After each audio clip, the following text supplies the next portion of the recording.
একটা স্পেশাল ডেতে আমরা চলে গিয়েছিলাম হুগলির রাজবল্লভী মাতার মন্দিরে পূজা দিতে। ওখান থেকে আমরা যাই নৈহাটির বড় মার কাছে পূজা দিতে, আর তারপর আমরা প্রথমবারের জন্য দাদা বৌদির বিরিয়ানি খেতে যাই। Hello, welcome to my first mini vlog. সকাল সকাল আমরা বেরিয়ে পড়েছি, আর মাঝে একটু ডাবের জল খেয়ে আমরা এখন হুগলিতে পৌঁছে গিয়েছি। আর দেখলাম এখানে প্রচুর আলুর চাষ হয়েছে। পূজার জন্য ফল ও মিষ্টি আমরা আগে থেকেই কিনে এনেছি, আর এখানে এসে ঠাকুরের পুজোর সামগ্রী আর একটা শাড়িও কিনে এখন মন্দিরের দিকে আমরা যাচ্ছি। মন্দিরের পিছনের সাইডে এরকম একটা পুকুর ছিল, আর মন্দিরটা ভিতর থেকে বেশ অনেকটাই বড় ছিল।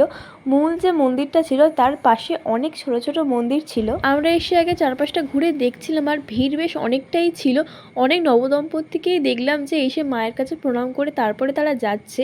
এবার আমরা পুজোর সামগ্রী ঠাকুরমশাইয়ের কাছে দিয়ে মাকে দর্শন করে মন্দিরের পিছনের সাইডে চলে গেলাম অঞ্জলি দিতে, আর অপেক্ষা করতে থাকলাম যে কখন আমাদের দেওয়া শাড়ি মাকে পরানো হবে। আর খানিকক্ষণ অপেক্ষার পরে আমাদের দেওয়া শাড়ি মাকে পরানো হলো, আর কি সুন্দর দেখতে লাগছে মাকে। মহাদেবের কাছে ধূপবাতি জ্বালিয়ে প্রণাম করে আমরা চলে এসেছি ঠাকুরের প্রসাদ খেতে, যার জন্য আগে থেকে কুপন কাটতে হয়। প্রসাদে ছিল ভাত, ডাল, চিংড়ি সবজির তরকারি আর পায়েস। বাইরে বেরিয়ে হজমোলা আর লস্যি খেলাম, আর হাতে এখন আছে প্রসাদ। এখান থেকে মায়ের কটা ছবি নিয়ে আমরা এখন বেরিয়ে পড়ছি বড় মা দর্শনের উদ্দেশ্যে। বাকিটা থাকছে নেক্সট ব্লগে। ওকে, টাটা।